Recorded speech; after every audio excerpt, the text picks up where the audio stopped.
Transmite LRI 224, AM 1220, Ecomedios.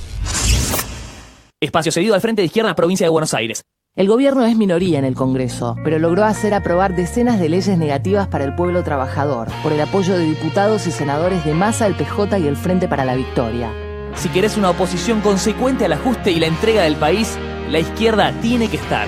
En provincia de Buenos Aires, Néstor Pitrola, Andrea Datri, Edgardo Reynoso, senadores nacionales. Frente de Izquierda, lista 510. Espacio gratuito asignado por la Dirección Nacional Electoral.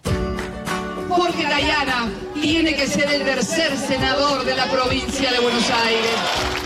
Las tarifas hay que pagarlas hoy y la comida hay que pagarla hoy. Si no tenés laburo, ¿de qué futuro me estás hablando? Que este 22 de octubre votemos por el presente. Fernanda Vallejos, Roberto Carlos Alvareza, diputados nacionales, provincia de Buenos Aires, lista 503U, Unidad Ciudadana. La información que pasa por ECO está en ecoya.com.ar. Ecoya.com.ar. Espacio cedido a un país. Un día va a ganar la clase media. Un día van a ganar los que no tienen cuentas afuera. Un día la emoción le va a ganar a la especulación. Un día el barrio va a volver a ser el barrio. El 22 de octubre ganás vos. Massa, 22 de octubre. Un día, un país. Juan Curuchet, candidato a senador provincial por la provincia de Buenos Aires. Lista 501, un país. Conectate con nosotros. Facebook.com/Ecomedios 1220. Personal presenta la primera cadena de WhatsApp real para que los... Buen día, grupo. Nunca terminen. WhatsApp por 30 días, aunque te quedes sin crédito. Más 2 números gratis. Uno para hablar y otro para mensajear con tus recargas de 50 pesos. Personal. Internet para que todo suceda. Más información en personal.com.ar. Ya llega Magazine Financiero. Un espacio para reflexionar y debatir sobre los mercados, con una mirada global de la economía. Te acompañamos hasta las 20 con la conducción de Jackie Mobré.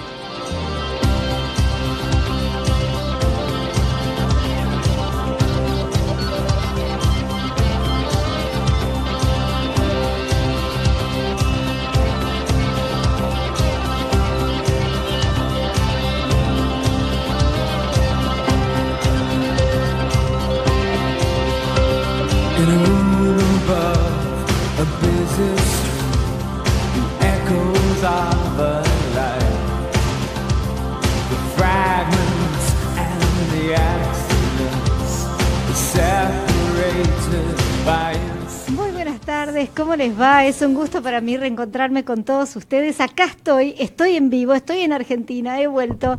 La verdad que muy contenta de estar en este viernes aquí de vuelta en Magazine Financiero. Muchas cosas han pasado, qué semanita, y les voy a contar algo que es muy interesante porque tiene que ver con el futuro. Y les cuento que estamos viviendo y transitando una reforma estructural, la continuación, diría yo, de la reforma estructural que inauguró la Ley de Mercado de Capitales que tenemos vigente en este momento. Ha salido una nueva resolución de la Comisión Nacional de Valores que bueno, tiene que ver con la creación de una nueva figura, que es la del agente global de inversiones. Y ustedes van a decir, Jackie, ¿y eso para qué sirve y por qué nos estás hablando en Magazine Financiero en esta tarde de viernes de este tema? Bueno, porque es importante para todos ustedes, tanto para, digamos, mucho más para las personas físicas, para las personas humanas, como ha cambiado la legislación y dicen ahora. A partir de este momento y a partir de esta nueva figura del mercado de capitales, es legal administrar carteras de inversión tanto en el suelo argentino como en el exterior de los inversores argentinos. Ustedes saben que nos pasaba una cosa muy terrible. Teníamos, digamos, que tener muchísimo cuidado, aquellos que somos asesores financieros, de hablar o de mencionar alguna inversión en el exterior. Y ustedes van a decir, no puede ser, Jackie. Sí, yo les cuento que sí, era ilegal, era absolutamente ilegal dar un asesoramiento sobre una cartera que estaba en el exterior o sobre activos del exterior. Una cosa muy disparatada, porque ciertamente este es un mundo global y quienes analizamos la realidad económica y la realidad de los mercados lo hacemos aquí e internacionalmente para poder entender la dirección de hacia dónde van los mercados. En Argentina necesito entender qué es lo que pasa internacionalmente y si yo me voy interiorizando de los temas internacionales, lógicamente como analista estoy en condiciones de dar algunas recomendaciones, pero bueno, estaba como prohibido, no era una actividad que nosotros podíamos hacer legalmente. Con lo cual, el mercado de capitales argentino incorpora esta nueva figura y amplía nuestras capacidades y nuestras funciones. Lo interesante también es que este AGI, este asesor global de inversiones, es una figura que tiene que estar registrada ante la Comisión Nacional de Valores. No cualquiera puede llevar a cabo esta tarea.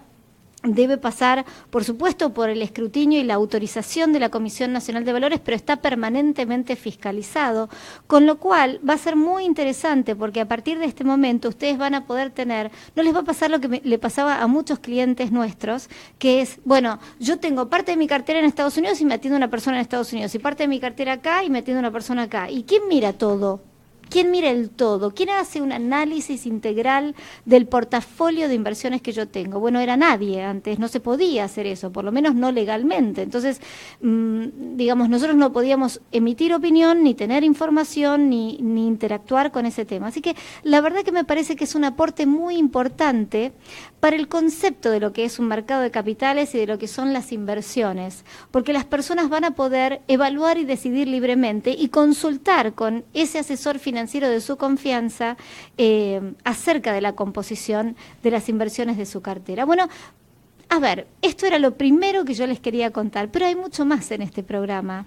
Hoy vamos a estar, yo les prometí que íbamos a estar hablando del tema de riesgos, porque los riesgos son la contracara de una inversión. Un inversor lo que mira es el retorno, pero para alcanzar ese retorno, ¿a qué riesgos tiene que estar dispuesto a someterse? ¿O qué riesgos tiene que correr? Entonces, el análisis del riesgo de una inversión es relevante. De la misma manera, este concepto se aplica al desarrollo de una empresa. El empresario, el accionista, tiene que estar dispuesto a correr una cantidad de riesgos y conocer los riesgos que implican y que incumben a su métier para poder alcanzar el retorno el retorno que está buscando, ¿no es cierto? Entonces, a mí me parece que es muy importante empezar a abordar este tema, que nosotros no lo tocábamos tanto. Ahora, eso no quiere decir que no vamos a hablar de mercados. Por supuesto que vamos a estar hablando de los mercados. Las bolsas americanas en récords históricos, seguimos pum para arriba, una cosa increíble. Y yo les diría que qué guau, porque hoy leí una noticia que como que me quitó el aliento, ¿no? Entiendo que el presidente Donald Trump va a estar decidiendo quién va a ser el sucesor de la Reserva Federal, de la presidencia de la Reserva Federal en las próximas semanas, y la verdad es que me da un poquito de miedo, sinceramente me da un poquito de miedo, pero bueno, veremos qué es lo que pasa y evaluaremos a ver iremos viendo cuáles son los candidatos más probables y qué es lo que ello implica, ¿no? Así que los mercados, por lo menos los mercados americanos terminaron pum para arriba y nosotros también hemos tenido una buena semana en general. Bueno, ustedes saben, si se quieren comunicar con nosotros, encantados. Y les cuento, pueden hacerlo por email. Tenemos un email que es magazinefinanciero.radio@gmail.com. Tenemos un Facebook, que es Magazine Financiero. Tenemos un Twitter, que es @magafinanciero. Y si no, ustedes siempre saben que nos pueden ver en vivo a través de el Facebook de la radio, que es Ecomedios 1220, o obviamente entrando a través de la web, ecomedios.com. Así que acá estamos para acompañarlos. Tenemos una selección musical infernal, muy buenos unplugged en el día de hoy. Yo espero que los disfruten, porque la verdad es que los videos y las canciones elegidas, por lo menos a mí, me encanta. Vamos a arrancar escuchando algo divino, Nirvana, About a Girl, es el MTV Unplugged, que lo disfruten.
Magazine Financiero, para entender qué está pasando.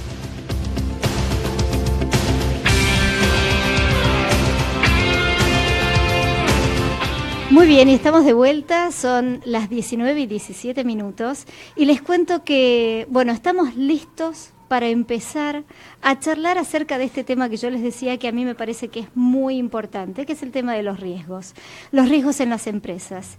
Y para eso, obviamente, convocamos a un experto, ¿no? Porque nada mejor que un diálogo para poder ir desentrañando los lineamientos principales de este tema que, como yo les conté, lo vamos a abordar en varios programas. Hoy recibimos a Matías Naón, él es el Managing Director de Berkeley Research Group. Él tiene más de 20 años de experiencia en temas de investigación de fraude y posee una invaluable red de información y una enorme experiencia en el manejo de equipos. Esto es muy importante. El tema de superación de crisis, una vez que aconteció esa crisis, cómo se supera, y también el manejo de clientes y capacidades de liderazgo. Así que yo le agradezco mucho a Matías que se acercó esta tarde a la radio y está acá con nosotros. Buenas tardes, Jackie. Muchísimas gracias por la invitación y por la presentación. Un placer, Mati. Bueno, a ver, yo les cuento, en el corte, obviamente, nosotros mientras escuchábamos música íbamos hablando y charlando. Y uno de los temas más importantes que hay en una empresa y más choqueantes que pueden acontecer es el tema de los fraudes, ¿verdad? Entonces, yo quisiera que empieces a contarme un poquito cómo se desentraña ese tema. ¿Cómo se producen? ¿Cuáles son los más frecuentes? ¿Cuáles son las industrias más afectadas? En fin, contanos un poco. Muy bien. Te cuento, el tema del fraude es un tema terriblemente generalizado, no solamente en Argentina, sino en la región. Generalizado, Sí, o sea, generalizado, es muy común. Es muy común y te doy estadísticas, datos duros para poder respaldar lo que digo. 8 de cada 10 empresas en el último año por lo menos han sufrido un fraude. ¿En serio? Sí, ¡Wow! sí, No pensé que era tan alto, me sorprende. Es muy, pero muy alto y va de la mano en general con los datos de corrupción del país. Entonces, si cruzamos la información con la que nosotros contamos respecto a las encuestas de fraude en empresas privadas versus la encuesta de Transparencia Internacional sobre el índice de corrupción, vamos a ver que ambos índices van de la mano, con lo cual podemos hablar de un problema cultural que va más allá de las empresas, ¿no? Que afecta claramente a los países. Y lamentablemente Latinoamérica es la región con mayor índice de fraude a nivel mundial. Wow. Más que África, más que Europa del Este. Eso te iba a decir, más que Europa del Este, porque a mí me sonaba que por ahí uno de los winners podría ser Europa del Este, ¿no? Pero en los últimos años, te diría que los últimos 5 años ha escalado muchísimo el nivel de fraude dentro de la región, posicionándonos lamentablemente en el lugar más complicado, ¿no? Con un índice de fraude altísimo y con un tema aún más grave. La percepción sobre el fraude que hay en la región de los inversores extranjeros es mucho más alta de la que también hay. O sea que el inversor norteamericano, el inversor europeo, percibe a Latinoamérica como una zona altamente corrupta o con índices de fraude muy por encima de la media.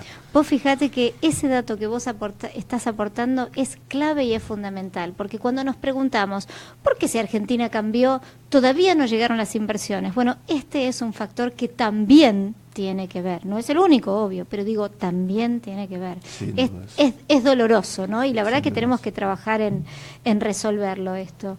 Y contame, vos me decías, 8 de cada 10 empresas sufrieron un fraude. ¿Y qué tipo de fraudes? O sea, los fraudes más comunes, y ya me voy a hablar directamente sobre Argentina, históricamente han sido aquellos que involucran a, por ejemplo, el área de compras, o sea, cuando hay connivencia entre un director del área de compras y un proveedor, el robo de activos físicos, por ejemplo, en industrias que se dedican a fabricar cualquier tipo de bien, hay un área que se llama scrap, que es donde se van digamos, los desechos que no los van desperdicios, los desperdicios, eso correcto. Bueno, de ese área de scrap generalmente se fuga gran cantidad de mercadería que luego es comercializada en mercado negro, y ahí tenemos dos problemas, es el robo de la mercadería por un lado, y cómo afecta a la marca el hecho de que mercadería que no está en buen estado se comercialice en mercados secundarios. Claro. Entonces tenés un daño reputacional, no solamente económico, que muchas veces es mucho más grave que el daño económico. Otro de los graves fraudes que ha crecido mucho en la Argentina, y esto lo hemos visto venir de industrias más desarrolladas como Estados Unidos o Europa, es el cibercrimen. Ha crecido muchísimo en la Argentina, y lamentablemente las empresas argentinas, incluso las multinacionales, no están preparadas para un ataque cibernético, para robo de información sensible, y con esto me refiero a que las redes están totalmente desprotegidas. Entonces, la posibilidad de trabajar en prevenir este tipo de fraudes sería muy interesante para el mercado argentino, pero lamentablemente en Argentina la prevención prácticamente no existe, ¿no? Esa también es una realidad con la que nos toca y me quedo lidiar. ahí un segundo, porque yo tengo una impresión, claro, yo soy de otro palo, digamos, mi tía es el financiero, y cuando yo escucho todo esto de los ciberataques y que ocurren y que les ocurren a las mejores empresas, a las más desarrolladas y las más preparadas del mundo, digo, Dios mío, ¿qué nos queda a nosotros? Y tengo la sensación de que es casi imposible frenarlo. No, la buena noticia es que es posible que si se cuenta con algún nivel de auditoría que permita establecer cuáles son los puntos vulnerables que tenemos dentro de la red, existen programas tendientes a blindar la red o a darnos alertas tempranas de que algún ataque cibernético puede estar dándose dentro de nuestra red. Entonces, si contamos con las medidas adecuadas, el nivel de exposición al riesgo baja y muchísimo. Pero es importante generar conciencia de prevención. Claro, porque vos imagínate, una pequeña empresa de e-commerce, ¿no? Sí. Ponele un portal que no sé, nosotros trabajamos mucho con los emprendedores, charlamos mucho con los emprendedores. Y ponele, un grupo de emprendedores que empieza a vender zapatos a través de la web. Hoy escuchaba una experiencia de esas, o qué sé yo, o ropa, diseñadoras, diseñadores que se largan a vender su ropa a través de la web y que, claro, tienen que facturar y cobran a través de la web. Es todo un tema, ¿no? Absolutamente, porque es todo un tema y una vulnerabilidad muy grande, ¿no? Sí, los costos para protegerse son generalmente altos. Lo importante de destacar es que generalmente los targets para este tipo de ataques son empresas importantes, empresas en las cuales se mueve información sumamente sensible, claro, ¿no? Entonces, claro. Muchas veces el objetivo es hacer daño, pero otras veces también es hacerse de información sensible para cualquier otro fin. Claro. ¿Y hay industrias que sean más vulnerables que otras? Claramente, en la estadística? Sí, por supuesto, la industria financiera es la más nosotros. la más vulnerable, sin dudas, claro. Pero por otro lado, la que generalmente está más protegida, la que tiene más niveles de sofisticación en cuanto a protección, y la industria de seguros también, donde manejan volúmenes de información y bases de datos muy pero muy sensibles, laboratorios también donde se manejan fórmulas, etcétera, de medicamentos también son altamente sensibles a ser afectados por este fraude. ¿Y en Argentina hay algún mapa de en este lugar hay más fraude que en este otro lugar, o ese concepto no existe? El fraude, digamos, está desparramado un poco equitativamente por Argentina. Yo diría que de la mano de la economía está centralizado en Capital y Provincia de Buenos Aires. Claro, son claramente los porque lugares más sensibles. Claro, porque acá es donde el mayor movimiento tiene la economía, ¿no? Hay otro riesgo del que hablábamos hace un rato, que por supuesto que ese es uno que también nos desvela, por lo menos a la industria financiera, que es el tema de compliance. La verdad es que ese compliance, lavado de dinero, filtración de personas no gratas a través de tu compañía, es un tema que nos desvela. Contame un poco en qué está eso. Bueno, acá tenemos una buena noticia, es que a pesar de tener un background tremendamente complicado en el campo de compliance, porque durante 12 años se ha hecho poco y nada en la Argentina, es que de la mano del cambio de gobierno, ya hace 1 año y medio que se está trabajando muy pero muy fuerte en el desarrollo de programas de compliance, y no estoy hablando solamente del sector financiero, que históricamente es el que más ha trabajado en temas de compliance, estoy hablando de todo tipo de sujeto obligado, ¿no? Claro. Entonces, nosotros tenemos en el corto plazo la posible sanción de una ley de responsabilidad penal para empresas. Eso creo que va a ayudar mucho a transparentar los negocios. El ingreso o el posible ingreso de Argentina a la OCDE, la presidencia del G20, son hitos claramente que van a cambiar la forma de hacer negocios, tendientes a transparentarlos y a estar en los estándares, no digo de Estados Unidos, pero al menos de Latinoamérica. Doy ejemplos: en Chile, en Uruguay, en Paraguay se ha trabajado desde hace muchos años en temas de compliance y están muchísimo más avanzados que nosotros, y la idea es poder al menos alcanzar ese estándar de excelencia en materia de compliance. Y ya que estamos hablando de compliance, sabemos que en la región hay un país muy complicado, igual que nosotros, pero digo quizás un poco más complicado, que es Brasil, ¿no? ¿Y qué es lo que ustedes ven, o cuáles son las lecciones, o qué es lo que están viendo con respecto a la experiencia de Brasil? Porque ahí también, evidentemente, la corrupción, todo eso estaba como muy enquistado, ¿no? Sí, ¿Qué es lo que se vislumbra? ¿Qué consecuencias? ¿Hay nuevas normas que puedan surgir de esto? Digamos, ¿hay algo positivo que ustedes estén viendo de esta experiencia brasilera? Sí, claramente creo que el ejemplo de Brasil es el ejemplo que no queremos seguir, es al lugar al cual no queremos llegar. Hoy Brasil está ocupando el podio, junto con México, en Latinoamérica, de países corruptos. ¿Con México? Sí, claro, por el narcotráfico y toda esta historia, ¿no? Correcto. Entonces, si bien Argentina ocupa uno de los lugares más altos en materia de corrupción a nivel Latinoamérica, todavía no hemos llegado a los niveles de fraude y corrupción que tiene Brasil. Con lo cual, tenerlo como referencia de lo que claramente no hay que hacer y de lo que hay que evitar hacer también para llegar a esos niveles de corrupción es fundamental, ¿no? Es fundamental. Y si vos...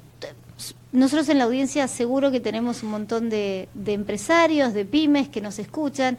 Una cosa es una gran multinacional que, tiene un montón de recursos para protegerse, pero si vos tuvieras que darle un advice a una empresa mediana argentina o a una empresa pyme argentina, ¿cuáles son las cosas que le dirías que tiene que tener en cuenta a la hora de administrar su negocio desde el punto de vista digamos, de la prevención de todo este tipo de fraudes y de crímenes. ¿Qué le podrías aconsejar? ¿Que arme un plan? ¿Cómo se trabaja este tema en la práctica? Digo, porque eso es lo que yo no sé. Hay temas básicos que no son costosos, que tienen que ver con control, el control. Digo, la palabra control muchas veces se utiliza pero no se ejerce, ¿no? Medidas básicas como, por ejemplo, si voy a contratar un empleado, poder realizar un background check prelaboral que me permita contar con información respecto a la persona que voy a contratar sobre cuál ha sido su carrera dentro del mundo empresarial, si ha tenido algún tipo de juicio, si su situación económica y financiera es buena o no, si el currículum, que esto ocurre muchísimo, lo hemos visto en muchos casos, la información reflejada en el currículum no es la verdadera, con lo cual poder chequear el currículum de la persona a la cual vamos a incorporar también es importante. Eso como paso previo. Y te digo esto porque cuando nosotros hacemos una investigación de fraude nos encontramos con que el 90% de la gente que comete un fraude ya lo ha cometido en el pasado. O sea, es recurrente. Con lo cual se puede haber evitado ese tema. Pero generalmente las empresas, sobre todo las multinacionales, pero ha pasado en empresas chicas también, cuando encuentran que una persona está cometiendo fraude, prefieren desafectarla, no llevar adelante ningún tipo de juicio, hacer algún tipo de acuerdo económico para evitar pasar a una instancia legal y no queda ningún tipo de rastro, o es muy difícil detectar el rastro de que esta persona ha sido encontrada cometiendo fraude. Entonces nos encontramos con que esa misma gente termina trabajando probablemente para la competencia. Claro. Entonces algo tan básico como verificar los antecedentes de la persona que voy a contratar, por ejemplo. Es decir, llamar a un referente, exactamente, ¿no? O sea, de la empresa en donde trabajó la persona. Por ejemplo, mira, es una medida que no es costosa. Eso no es es lo costosa que, para nada, no pero es costosa. Generalmente la gente no lo hace. O si no, se comunica probablemente con el referente que figura dentro del currículum cuando debería conectarse con algún otro referente dentro de la compañía que nos pueda dar información sobre la persona que estamos contratando. ¿Y el perfil psicológico también devela este tipo de cosas? Absolutamente. Hay muchas maneras de por lo menos tender a armar un perfil psicológico de la persona a ser contratada a través de varios métodos que nos pueden dar indicios, al menos indicios, de si esa persona puede tener o no un comportamiento tendiente a la comisión de algún tipo de fraude. Nosotros entendemos que, y esto surge de la experiencia, que de un universo del 100% hay un 10% de empleados que nunca van a cometer fraude y hay un 10% que más allá del control de que simplemente siempre van a tender a complementar fraude.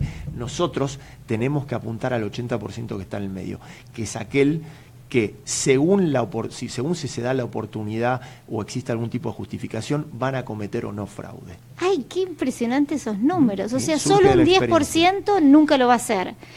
Del resto, digamos, hay un 10% que siempre lo va a hacer y es el 80% el que hay que irlo llevando. Sobre el que hay que trabajar. Por eso, entonces, lo que vos me estás diciendo es el control es fundamental. Y el control surge, entonces, de la aplicación de procesos, me imagino yo. Absolutamente. Procesos, normas y llevar a cabo un control de que esas normas y esos procesos se apliquen. Porque muchas veces las empresas tienen grandes manuales de normas y procedimientos, pero que jamás no hay nadie que verifique que esto se lleve a cabo. Y digo cosas básicas como, y volvemos al área de compras, el área claramente más afectada para el fraude. Hacer una compulsa de precios antes de contratar determinado servicio o comprar determinado producto.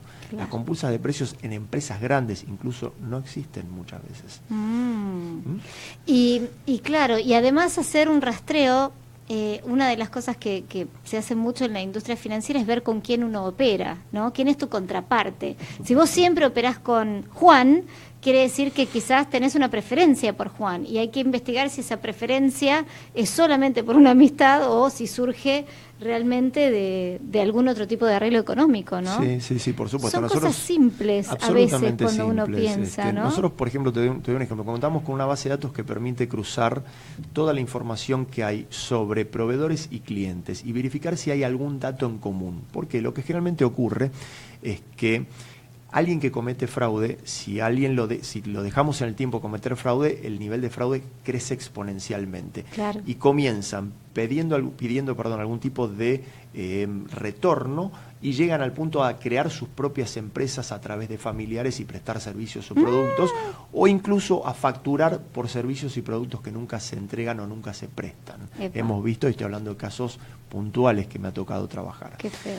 Eso es, a esto lleva la falta de control. Pero si nosotros cada tanto hiciéramos, por ejemplo, una auditoría en el cual pudiéramos ingresar dentro de una base de datos, es tremendamente simple esto, y cruzar datos entre empleados y proveedores, nos vamos a dar cuenta, y lo he visto, que muchas veces familiares de personas con altos cargos jerárquicos dentro de la empresa tienen alguna empresa proveedora o están vinculados de alguna manera directa o indirecta con esa empresa proveedora. Con lo cual, claramente, esa empresa proveedora siempre va a ser la elegida para proveer este servicio o venta de producto. Y yo, cuando leía tu introducción, hablábamos de el tema de la superación de una crisis. Yo me imagino que si una empresa vive un fraude, debe ser terrible, ¿no?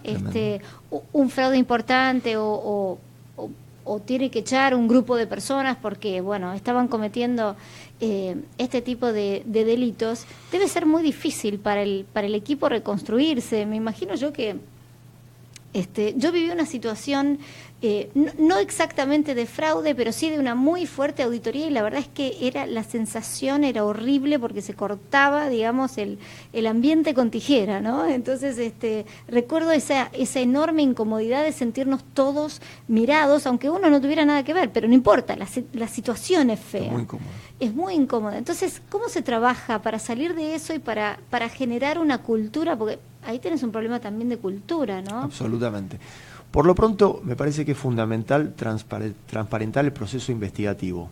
O sea, me refiero a que si existe un fraude, claramente que haya una actitud proactiva por parte de la compañía respecto a la intención de investigar el fraude y llevar hasta las últimas consecuencias el hecho de que si hay alguna persona involucrada, que esta persona pueda llevarse a la justicia, ¿no?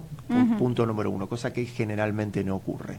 Comienzan a hacerse generalmente investigaciones que no se dan a conocer o que no se comunican debidamente, o los resultados de la investigación no son comunicados, y pasa esto que vos comentabas, que se genera un clima sumamente enrarecido en el cual todo el mundo desconfía de todo el mundo. Claro. Y no queda claro qué responsabilidad le cabe al que realmente cometió el fraude. Entonces nosotros recomendamos llevar una investigación adelante, hacer una comunicación formal del resultado de la investigación y llevar hasta las últimas consecuencias a la o las personas que han cometido el fraude. Me refiero a llevarlo a una instancia judicial y trabajar en la preconstitución de pruebas. Porque si no nos encontramos, como te decía, con personas culpables que son desafectadas de una empresa y que terminan trabajando en alguna otra empresa y no queda ningún tipo de antecedente. Claro, bueno, ese es muy mal mensaje para la compañía.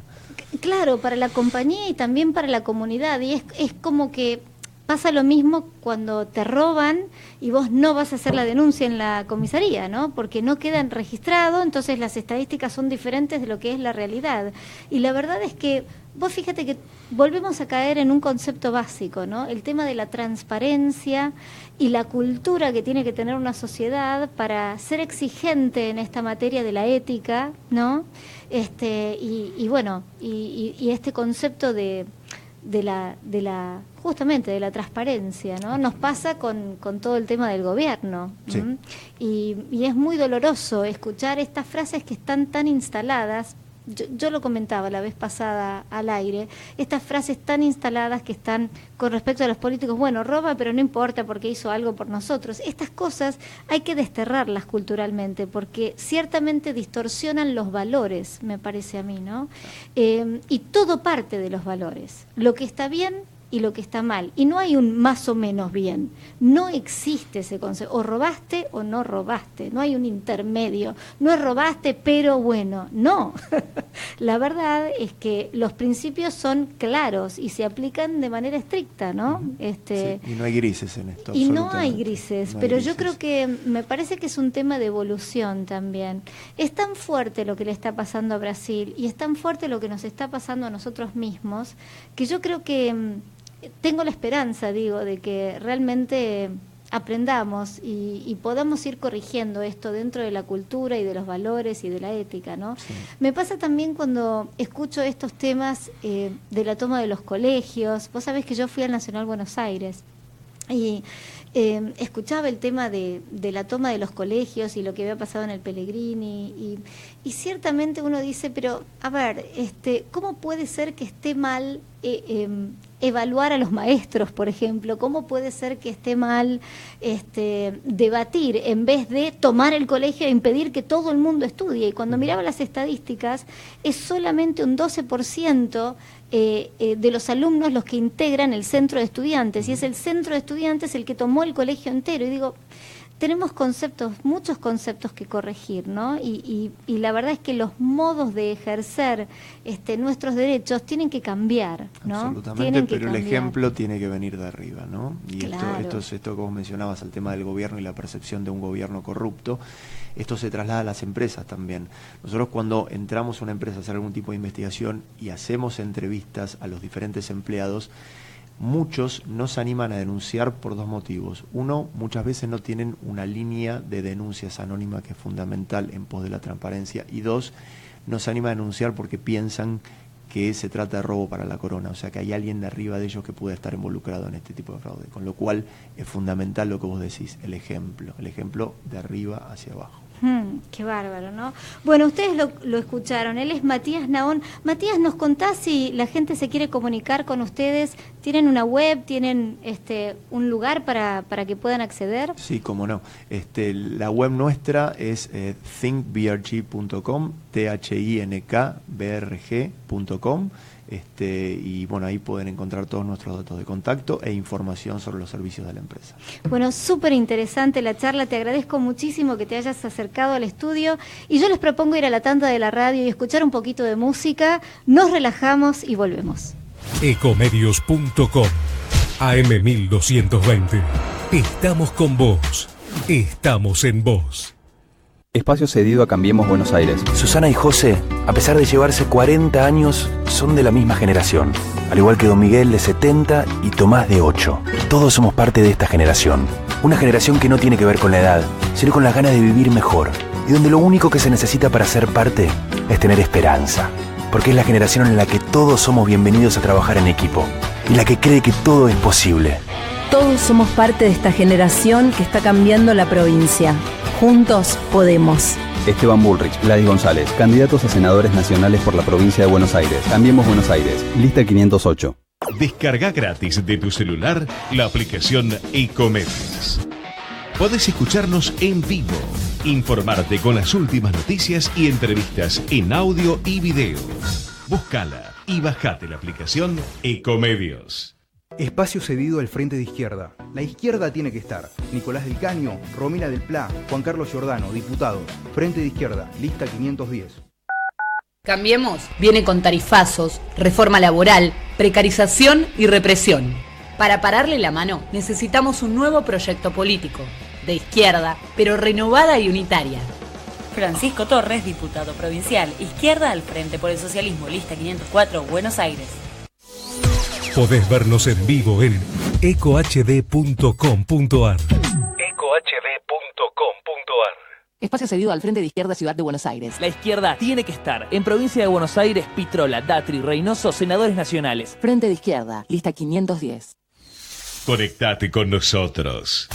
Contestador 5-254-2353.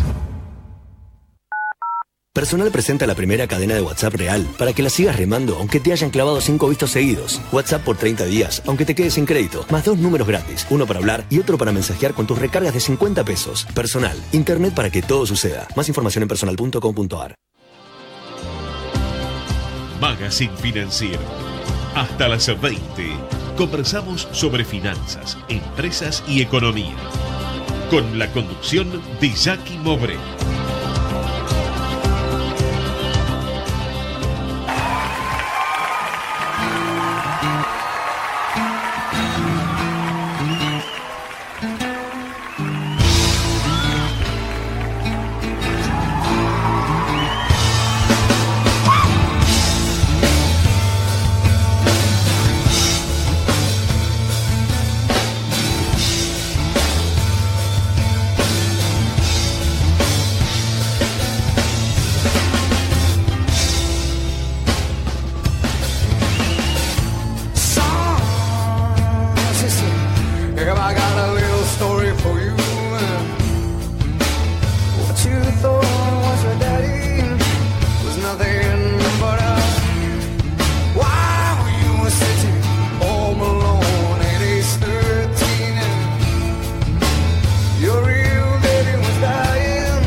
en qué invertimos. Analizamos los mercados y las oportunidades de inversión.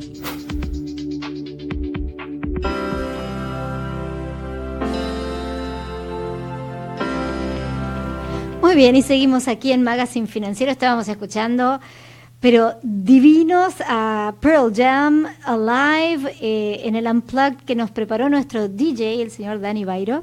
La verdad, un placer la música del día de hoy, y no saben con qué vamos a terminar, con Miles Kennedy y Slash. Ustedes saben que yo flasheo con ellos, así que bueno, después les cuento con qué canción vamos a estar terminando. Pero bueno, volvamos a los mercados. Ya nos tomamos el respiro, y la verdad que, bueno, nuestro mercado no ha parado de subir, tampoco como les conté, el S&P, pero el Merval, la verdad que subió casi un 11% en septiembre, tiene más de un 54% de acumulación en el año, el volumen también se ha visto muy incrementado, tiene que ver con la demanda de locales y extranjeros, así que, bueno, tenemos boom de mercados en general, por lo que estamos viendo. Así que tenemos un experto del otro lado de la línea. Ustedes lo conocen, ya lo han escuchado muchas veces. Para mí es un gusto saludarlo. Él es José Ciaba Serrate. José, ¿cómo estás? Hola, ¿cómo estás, Jackie? ¿Cómo andás? Todo bien por acá. Y bueno, imagínate, o sea, los clientes están chochos porque todo sube, pero esto es infernal, impactante.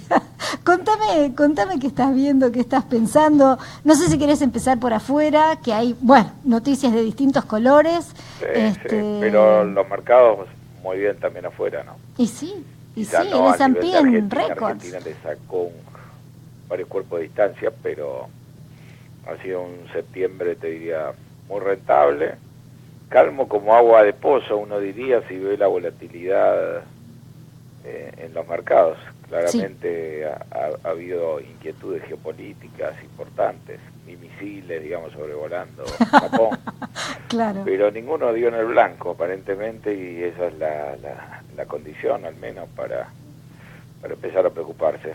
Así que te diría, es un mercado mucho mejor de lo que se podía prever. En Argentina, creo, con un disparador notable que fue resultado de las PASO, ¿no? Sí. Eso ha cambiado el humor mucho más allá de los mercados también. Y lo ayudó un montón las estadísticas económicas que están saliendo y que siguen saliendo, ¿no? El crecimiento del PBI, de todas las industrias, la reducción de la pobreza, aunque no sea tan significativo. Es un fárrago muy favorable, pero que era escaso antes de las PASO, así que sí. En todo caso no va a dañar, sino que va a mejorar. Exacto. El cuadro, y digamos lo que más resulta admirable es que estemos acercándonos a las elecciones, y claramente hay muchísimo menos nerviosismo que el que imperaba antes de las PASO. Sí, después de todo, las PASO son un parcial, el examen final, el que realmente define quiénes van a ser los legisladores, se va a dar recién el 22 de octubre, pero el análisis del resultado creo que generó una corriente de confianza que le ha dado este espaldarazo, digamos, a los mercados. Y como vos decís, por supuesto, la economía que ya estaba arrancando ahora lo hace de una manera donde lo más difícil es encontrar el dato que nos da bien, ¿no? La mayor parte de los números muestran mejoría. Claro, totalmente.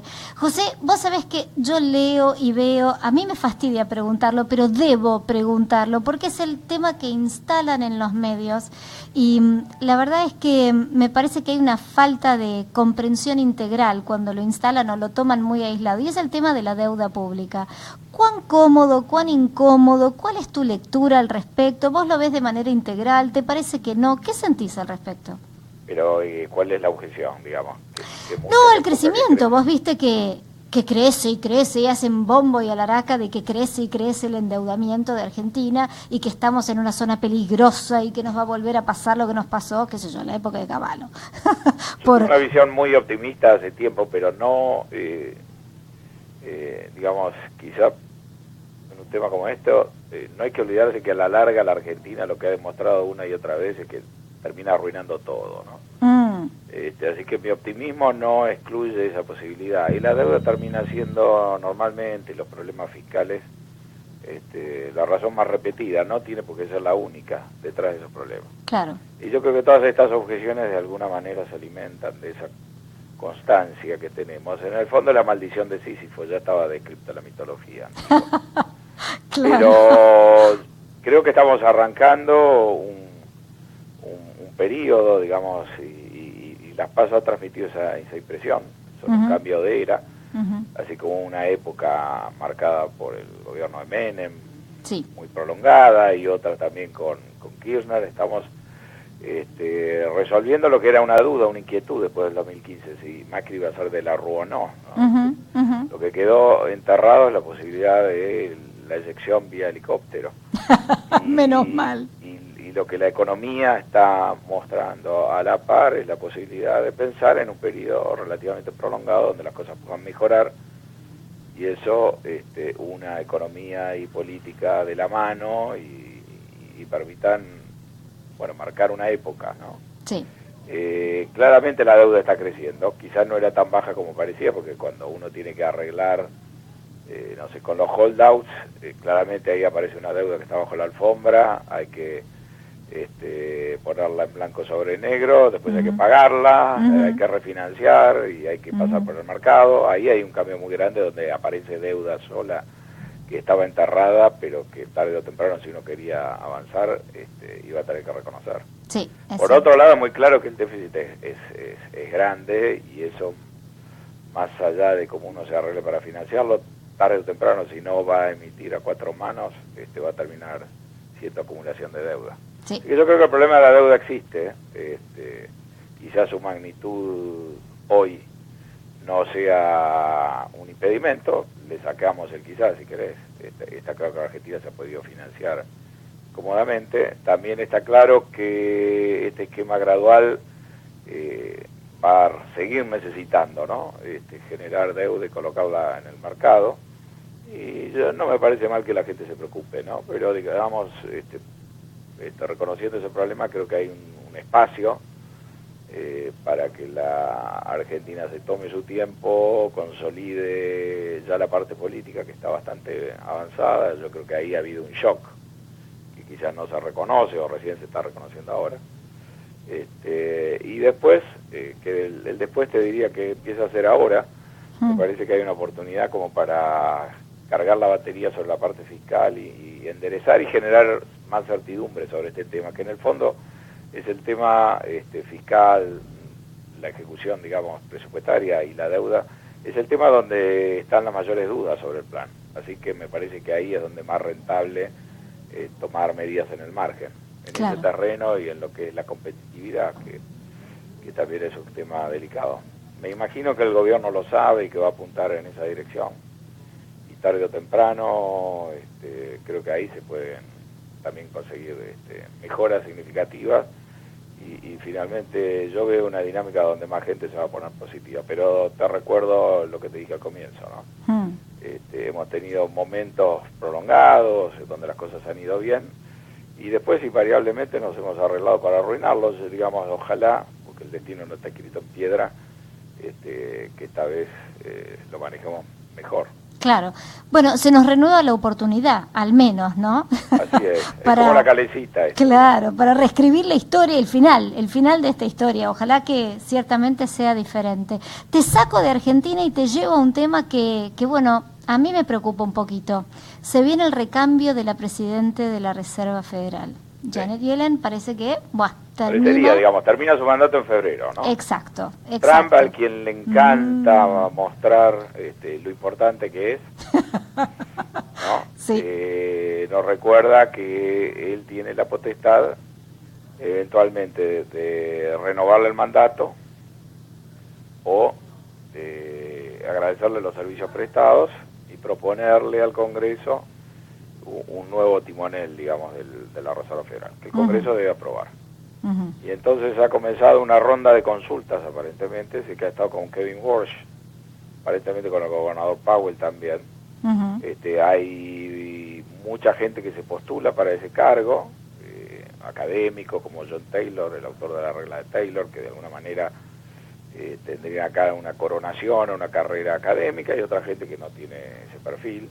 En algún momento el gobierno promovió a Gary Cohn, que es el principal consejero económico la administración, pero después del episodio de Charlottesville, No tuvo va a algunas andar. palabras duras con su propio gobierno, dijo que tendría que haber sido mucho más claro en el repudio de lo acontecido. Claro. Y según lo que uno lee en los diarios americanos, Con quedó más cerca de la silla eléctrica que de un sillón en la Fed. Claro que Así sí. que sus acciones bajaron. Y Trump ha hecho saber, digamos, que ha estado con esta gente, y hoy ha dicho que en las próximas semanas se va a pronunciar sobre el particular. Ujú. Así que este es un tema Nos tienen que, si vivo, bien ya le podría quedarse hasta febrero y un poco más, inclusive pareciera prudente irlo adelantando un poco para también darle al Congreso tiempo para analizar, digamos, las propuestas, si es que hay un recambio. Sí. Bueno, veremos qué pasa, porque esa, digamos, es una pieza fundamental en toda esta historia de los mercados. José, como siempre, nos corre el horario, por supuesto. Es una lástima porque yo me quedaría charlando un rato más con vos. Tengo 1000 preguntas para hacerte, pero lo que vamos a hacer es, bueno, volveremos a conversar en otro de estos viernes, si te parece bien. Bueno. Te agradezco muchísimo la charla, gracias te por mando llamar. un beso, un abrazo, buen finde. Igualmente. Y bueno, yo les cuento que exactamente estamos llegando al final. Les quiero contar algo. Hoy vi una cosa que me asombró impresionantemente. Hemos visto varias veces operaciones, en general, ejecutadas por robots. Hay uno muy famoso que se llama Da Vinci, ¿no?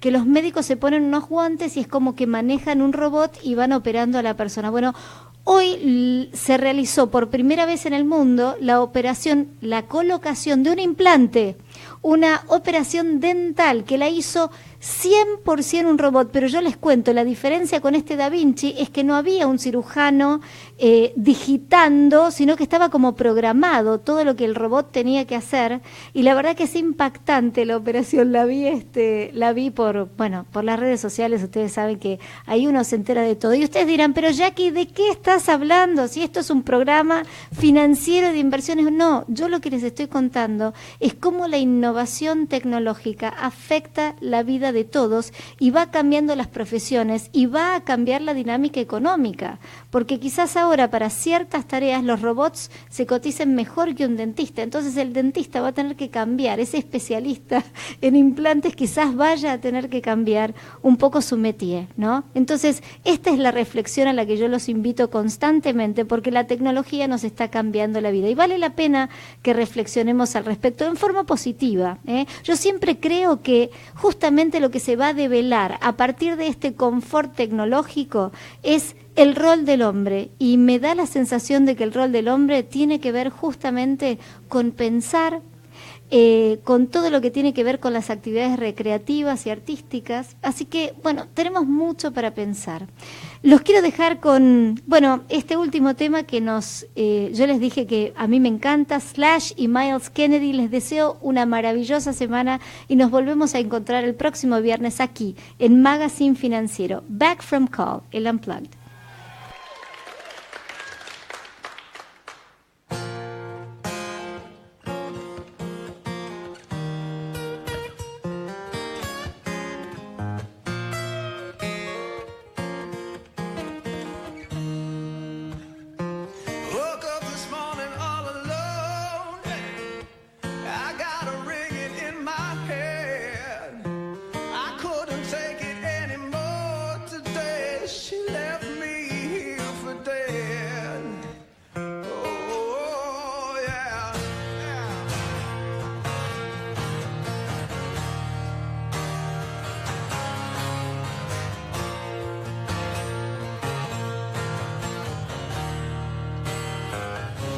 Don't come as no surprise.